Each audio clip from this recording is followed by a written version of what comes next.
Sunday করে না যতই ভাবি লেট করে উঠবো, সেটা আর হয়ে ওঠে না। সকাল সকাল এমনিই ঘুম ভেঙে যায়।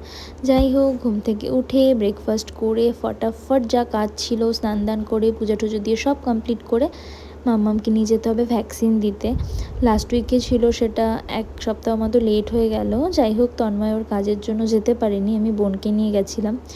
তারপর সেখান থেকে আমরা গেলাম পিসি বাড়িতে, ছোটো পিসি বাড়িতে। দিশা, পল্লবীদি, ইরা, ওরা সবাই ছিল। ইরা ঘুমাচ্ছিল জন্য ওর সাথে দেখা করতে পারিনি।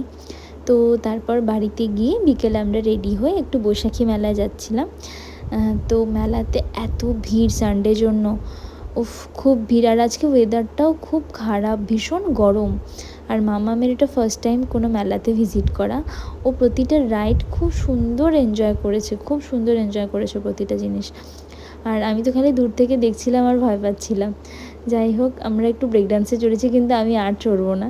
আমি পারলে আমি তখনই বলছিলাম থামিয়ে দাও, আমি নেমে যাই। যাই হোক, আজকের জন্য এতটুকুই। বাই।